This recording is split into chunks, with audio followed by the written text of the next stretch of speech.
Lob und Dank sei dem Herrn. Loué et remercié soit le Seigneur, nous sommes à nous reconnaissants de pouvoir être ici Anzubeten. pour adorer Und möge sein et que Friede, sa paix, der höher ist qui est als supérieure alle menschliche à toute raison humaine, intelligence humaine, Herzen gouverne et garde nos cœurs und bewahren. et nos esprits Jesus Christus, en unserem Herrn. Jésus-Christ, notre Seigneur. Und seht, Et voici da haben wir schon que nous wieder avons ein encore Wort. une parole. Als der Herr Lorsque le geboren Seigneur wurde, est né, hieß es Friede il est auf dit Erden paix sur la terre, und den Menschen ein Wohlgefallen.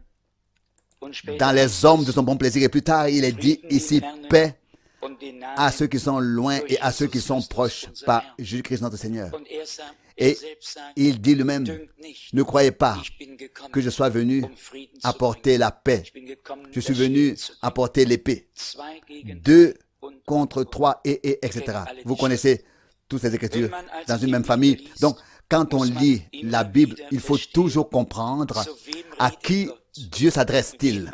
À qui s'adresse-t-il? was und De wer quoi ist et de qui angesprochen. s'agit-il ici? Nun, heute Nachmittag Eh bien, cet après-midi, werde ich die je ne Zeit prendrai nicht einnehmen. pas le temps. Ihr wisst, Vous ich savez bin que dem Leibe je ne nach suis noch pas nicht encore wieder complètement ganz hergestellt. rétabli physiquement. Das habt ihr sicherlich Vous l'avez certainement gemerkt. remarqué. Und, Et ich muss je dois etwas encore austreten. un peu me ménager. Aber Gottes Wort, Mais la parole de Dieu, auch wenn es in même si Schwachheit elle est gebracht appelée, elle est apportée, pardon, dans la faiblesse, est néanmoins très puissante et forte. Et elle accomplit ce pourquoi elle a été envoyée. wird. Ich weiß nicht, Je ne sais pas, mir liegt es so cela schwer auf dem me Herzen, pèse tellement sur le cœur dass wir Gott que in nous letzter comprenions Minute bien Dieu richtig à la verstehen dernière minute. und dass wir auf Et alles c'est tout das, ce was qu'il geredet hat, et que Acht geben. nous soyons attentifs à tout ce qu'il a dit et que nous puissions y répondre Wir haben alles en mettant ces das, choses en pratique. Tout was ce uns qui nicht ne persönlich nous betraf, concernait an pas hoher personnellement en Erkenntnis termes de und haute tiefer connaissance et de Weisheit, profonde sagesse, haben wir nous alles l'avons aufgenommen, reçu und zwar mit Freude. et avec joie. Und wir müssen Et nous die devons Gnade avoir haben, la grâce aussi de recevoir aussi les choses qui nous die concernent. vielleicht uns selbst betreffen, Peut-être die nous-mêmes mich directement qui me concernent. und spätestens Et au plus mit der tard, Predigt. Drei Arten avec le von Gläubigen, avec cette prédication, trois types de croyants qui sortira vers le milieu de cette année, nous saurons tous où nous en sommes. und nicht einer Et il n'y aura pas anderen besoin de fragen demander à l'autre und et keiner, aucun der richtig de liest, ceux qui liront correctement, peut-être 2 ou 3 fois, die Predigt, la prédication der wird keine n'aura Frage plus de mehr questions darüber haben, sur sa wo position. er steht. Er wird Il etwas von Gott il aus. saura de la part de Und wir Dieu. wollen einander auch Et nicht nous ne verurteilen. voulons pas non plus nous juger les uns les autres, car nous sommes des êtres Und humains. vergesslich und schwach. Nous sommes oublieux et faibles et nous devons tous nous soumettre au jugement de Dieu. Aber wir haben Mais sicher comme nous schon l'avons déjà entendu ici, dans la parole d'introduction, möchte ein Vers je voudrais lire 2 un ou deux lesen. versets par-dessus. Ebenso, ihr Jüngeren, 1 Pierre seid 5, den Älteren verset 5. untertan, allesamt aber De même, vous les jeunes, soyez soumis, donc 1 Pierre 5, verset 5. De même, vous les jeunes, soyez soumis aux anciens, der mais Demut tous an. dans vos rapports mutuels, revêtez le vêtement de service qui est l'humilité, car Dieu résiste aux orgueilleux, mais il fait grâce aux humbles. Allesamt legt Revêtez tous entre vous das Dienstgewand le vêtement de der service Demut an. qui est l'humilité.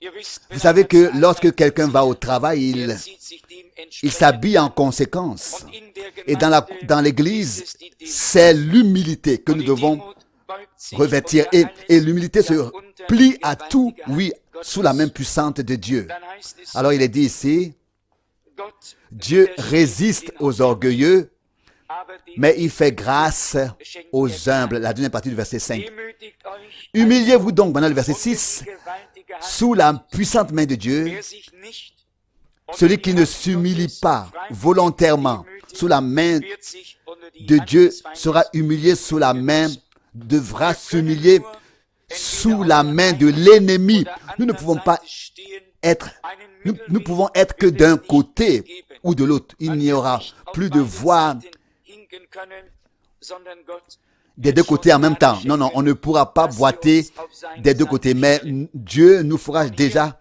la grâce de nous ranger de son côté. Maintenant, voici la parole glorieuse, verset 7.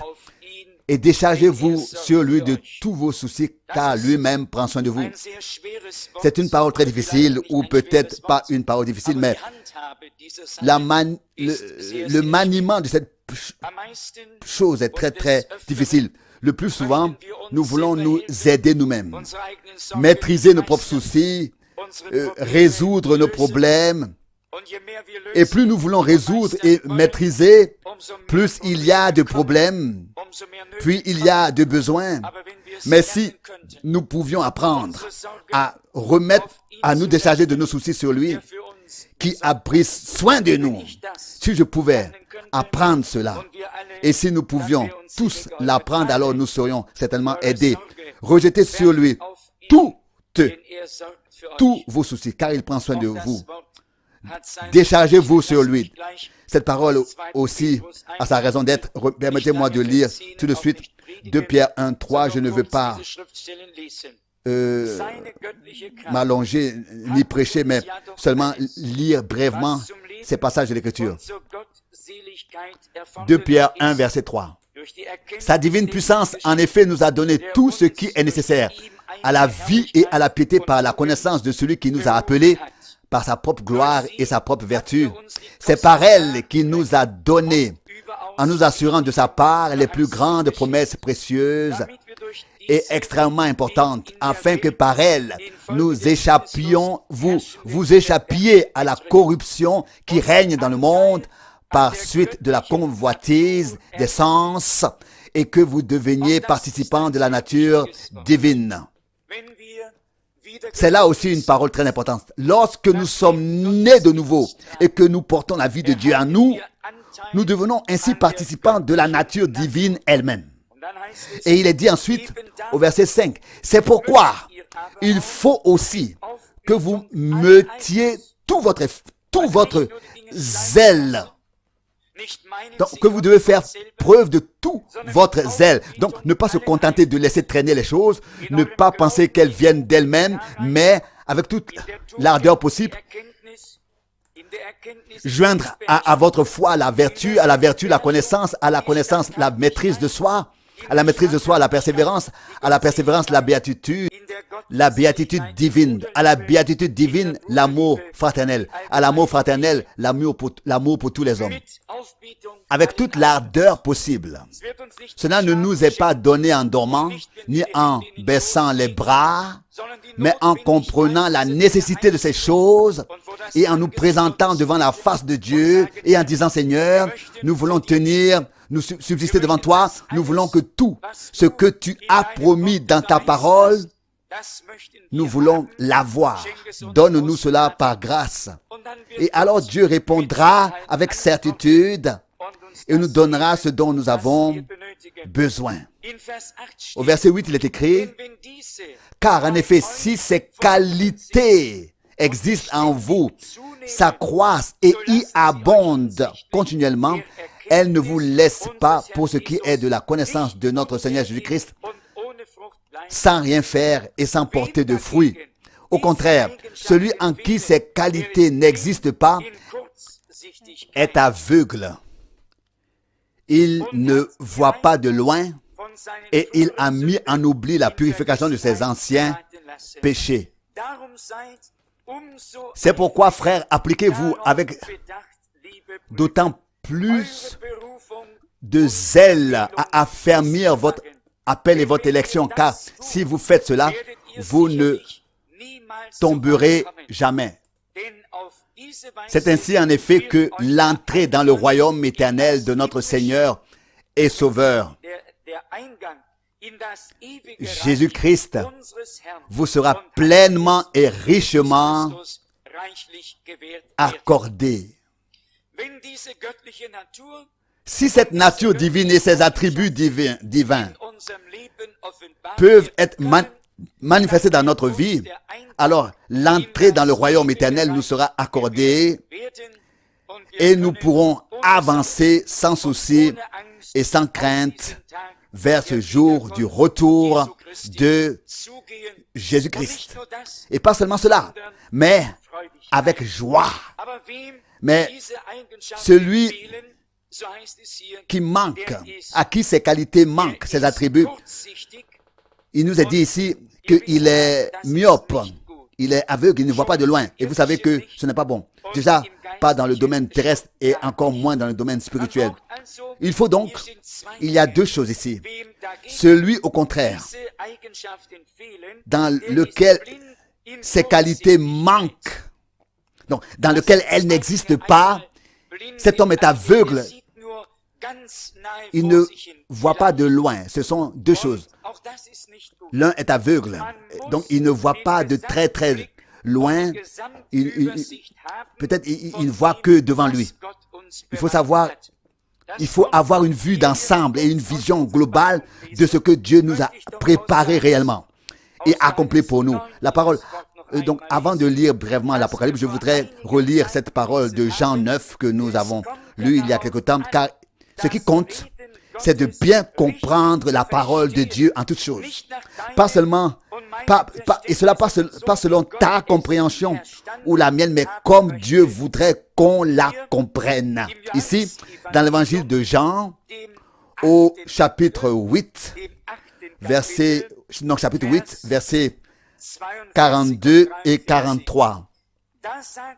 Alors Jésus leur dit, si Dieu était votre Père, vous m'aimeriez, car je suis sorti de Dieu, je suis venu de Dieu, car je suis sorti et venu de Dieu. Je ne suis pas venu de moi-même, mais c'est lui qui m'a envoyé.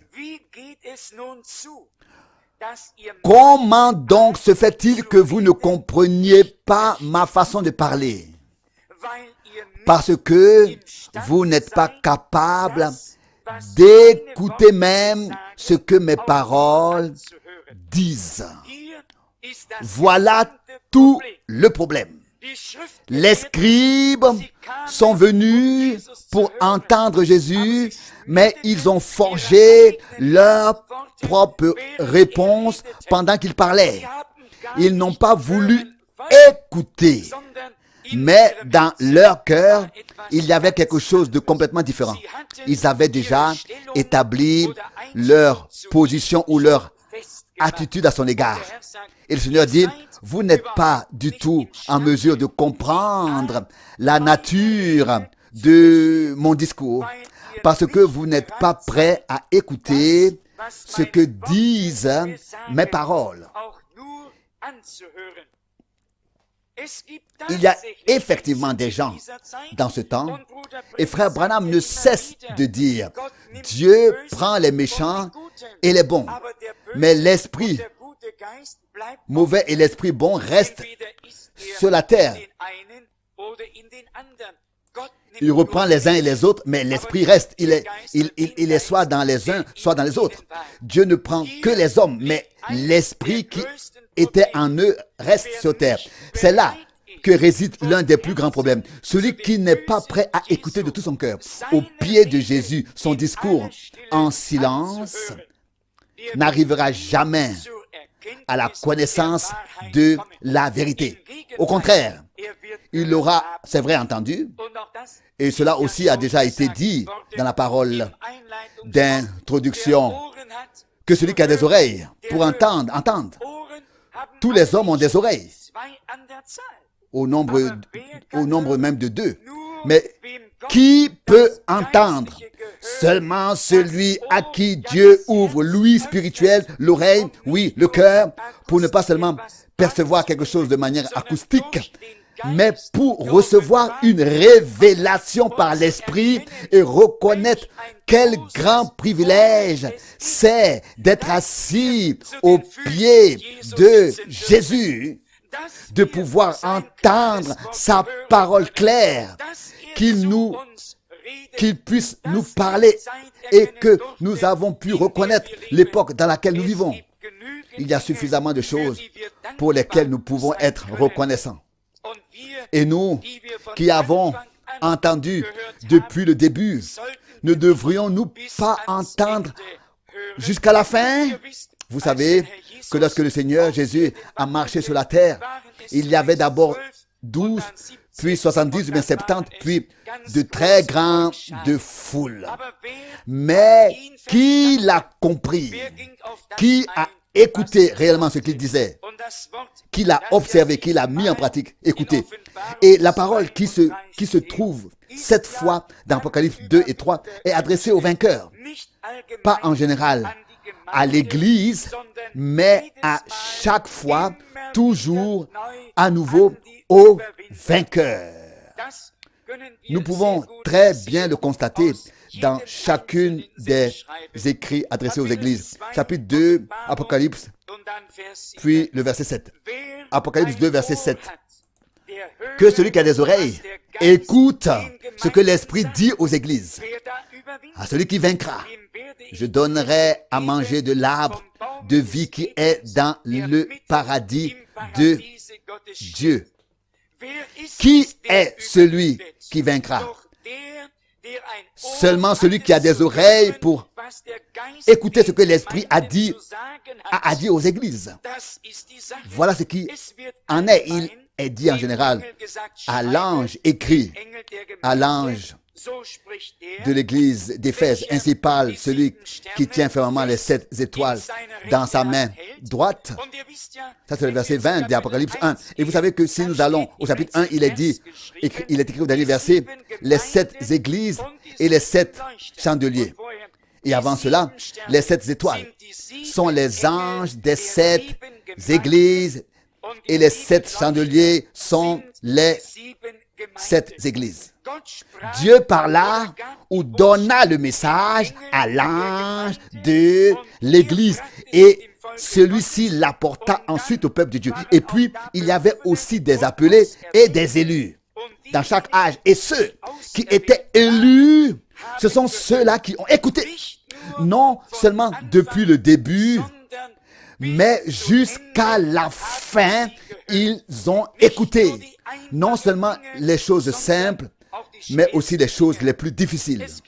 On entend toujours parler, et frère Branham l'a souvent dit, de la parole de Jésus, justement. Celui qui mange ma chair et qui boit mon sang a la vie. Un juif n'avait absolument pas le droit de se nourrir de sang. C'était dans la loi, car la vie est dans le sang, et il ne pouvait pas se nourrir de sang. Voici que vient celui qui nous apporte la vie, qui donne la vie pour nous. Et il dit, celui qui ne mangera pas de mon sang, etc. Et personne ne peut reprocher aux Juifs de s'être égarés, d'avoir mal compris cela. Ils avaient la loi sous les yeux. Nous pourrions ouvrir. Il était interdit de par Dieu lui-même de jouir du sang, précisément parce que la vie était dans le sang. Le sang ne pouvait être donné que pour l'expiation et le pardon des péchés. La vie d'un animal pour la vie d'un homme. Le sang d'un animal pour le sang d'un homme. Mais voici que quelqu'un vint dire, celui qui ne boira pas mon sang ou le sang du Fils de l'homme et qui ne mangera pas sa chair. Que cela ait été pour eux une chose totalement inconcevable et impossible. Nous le comprenons tous très bien si nous pouvons penser un temps soit peu juif. Et pourtant, qu'est-ce que c'était? Il y avait un certain nombre de personnes autour de Jésus. Ils ne pensaient pas selon ce que pensaient les Juifs, mais ils avaient compris. Celui qui nous parle, c'est le Messie. Et ce qu'il dit est vrai, que nous le comprenions ou non. Les autres disaient, comment veut-il nous donner sa chair, etc. Ils s'en sont offusqués et ils se sont éloignés. Mais ceux qui suivaient Jésus, qui le suivaient réellement, pour eux, c'était une expression qu'ils laissaient là, mais ils restaient avec le Seigneur. Et Pierre a dit ces mots magnifiques. Seigneur, où irons-nous? Toi seul as les paroles de la vie éternelle. Si nous nous étions enfuis chaque fois que nous ne comprenions pas quelque chose, je pourrais commencer à énumérer combien de fois je me serais enfui et combien de fois peut-être tu te serais enfui. Pourquoi sommes-nous encore assis ici aujourd'hui? Parce que nous voulons écouter et croire jusqu'au bout ce que l'Esprit dit aux églises. Et vous savez très très bien que l'Esprit parle par une bouche humaine et qu'il parle par la parole. L'Esprit ne parle pas de manière floue dans l'air, mais ici, l'Esprit a parlé clairement par les messagers dans l'Église. Et si nous lisons attentivement, et déjà, comme nous l'avons dit, le message était adressé à l'ange. Or, à la fin du message, il est dit à chaque fois que celui qui a des oreilles écoute ce que l'Esprit dit aux églises. Mais au début, il n'est pas écrit « Esprit, toi, dis aux églises ». Non, au début, il est écrit à l'ange de l'église. C'est à l'ange de l'église que par l'Esprit, il a été révélé ce qui devait être communiqué ensuite à l'Église. Et alors, ce n'était plus le messager de Dieu qui parlait, mais l'Esprit de Dieu lui-même qui parlait par la bouche d'un homme. Comme il est écrit, des hommes saints poussés par le Saint-Esprit ont parlé. Ils n'ont pas dit ce qu'ils voulaient dire, mais Dieu a parlé lui-même par eux, par son esprit. Chaque fois que nous acceptons ce que le messager de Dieu a dit et a apporté pour l'âge de l'Église, c'est à ce moment-là que nous écoutons ce que l'Esprit dit aux églises, a à dire aux églises. Il n'y a pas d'autres critères. Sinon, nous pourrions retourner d'où nous sommes venus. Mais nous ne sommes pas sortis de tout Babylone pour y retourner ensuite. Nous sommes sortis pour suivre le Seigneur selon la parole de l'Écriture. Vous, mon peuple, sortez du milieu d'eux. Séparez-vous. Ne touchez à rien d'impur. Alors vous serez mes fils et mes filles. Et alors je serai votre Dieu. Dieu est notre Dieu. Et il nous parle par sa parole. Permettez-moi de conclure en insistant encore un peu, une fois, comme Jésus le disait alors aux scribes et aux pharisiens autrefois. Comment se fait-il que vous ne compreniez pas la nature de mon discours? Parce que vous n'êtes pas prêts à écouter. Pour une fois, qu'est-ce que c'était? Leur façon de parler était humaine. Ils étaient assis au pied d'un Gamaliel. Mais la manière de Jésus était une manière divine de parler et de révéler ce qui était contenu dans le conseil de Dieu. C'est exactement la même chose à notre époque actuellement. Il y a une prédication humaine de la parole et il y a une prédication divine de la parole de Dieu. Et la prédication divine consiste à écouter ce que l'Esprit a à dire aux églises, car ce n'est pas un homme qui parle. Il s'agit à répondre et à croire de tout notre cœur à cela. Frères et sœurs, le Seigneur aura une belle troupe qui sera enlevée, qui sera pris dans la gloire, et je crois que nous pouvons en faire partie. Louange et remerciement à notre Seigneur, notre Dieu, et je suis convaincu que nous ne nous arrêterons pas à mi-chemin, mais que nous irons de l'avant par la grâce de notre Dieu. Et si l'ennemi est devenu si furieux, oui, qu'il veut même déverser sa dernière colère sur le peuple de Dieu, alors souvenons-nous de la parole où est-elle écrite dans Apocalypse 12, le dragon s'est placé devant la femme pour dévorer le fils mâle dès qu'il sortirait. Mais le fils mâle ne n'est pas pour être dévoré par le dragon. Le fils mâle naît pour être enlevé vers Dieu et son trône. Satan ne peut dévorer que ce que Dieu lui permet de dévorer. Mais les siens, qui sont une propriété du Seigneur, il ne les dévorera pas. Bien sûr, il se promène comme un lion rugissant. Et nous l'avons entendu.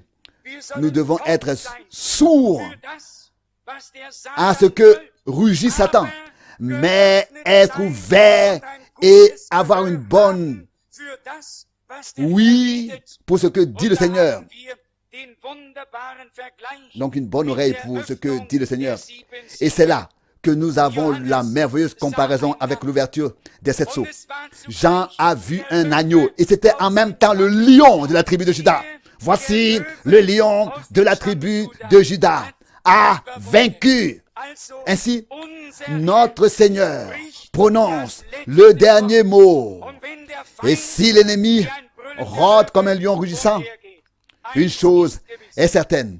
Lorsque notre Seigneur rugira comme un lion, alors tout tremblera et alors tout se taira. Voici, s'écroulera. Voire s'écroulera. On peut lire dans l'Ancien Testament, dans Joël et dans quelques passages, ce qui se passera lorsque le Seigneur fera retentir sa voix depuis Jérusalem. Depuis Jérusalem et Sion.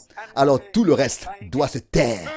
Qu'il en soit ainsi en toi et en moi dès maintenant. Nous savons qu'il est notre Seigneur. Il est le lion de la tribu de Juda.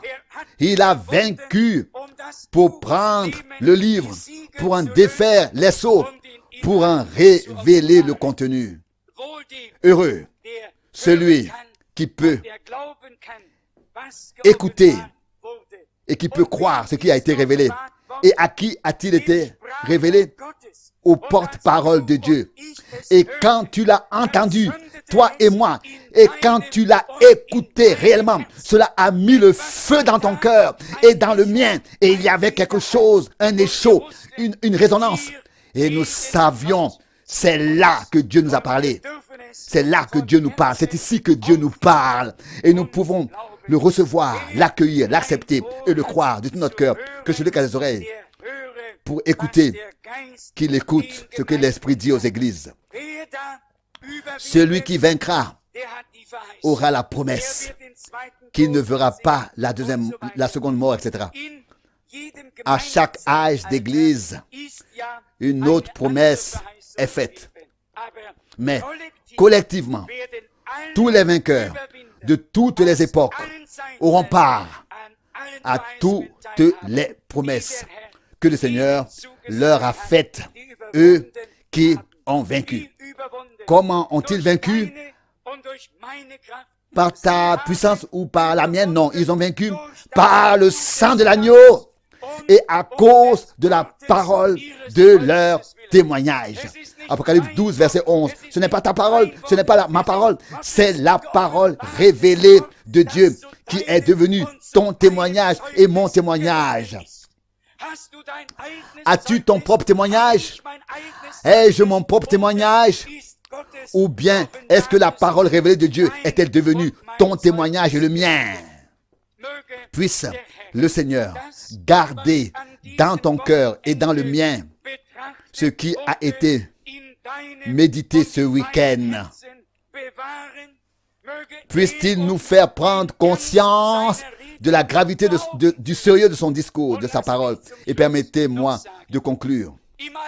Il est écrit dans l'Ancien Testament, celui qui a dit, tu ne voleras point. Il a dit cela et cela aussi. Tout cela est sorti d'une seule bouche. Et puis, à la fin, il est écrit, celui qui est coupable d'un seul commandement est coupable du tout. est coupable de tout parce que c'est d'une seule bouche que cela a été prononcé. Il en va de même en ce moment. Les mêmes révélations, peu importe où nous les trouvons et comment elles ont été données à frère Branham. C'était la bouche du Seigneur qui a parlé, la même bouche. Et nous ne pouvons pas choisir ce que nous croyons ou ce que nous ne voulons pas croire ou ne croirons pas. Celui qui se rend coupable d'une chose, qui passe à côté d'une chose, se rend coupable de tout et passe au fond à côté de tout.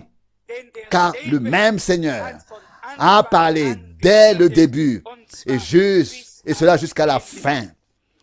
Heureux celui qui peut croire, heureux celui qui peut recevoir. Il sera béni par la bénédiction du Dieu Tout-Puissant. Que le Seigneur soit avec vous tous. Amen.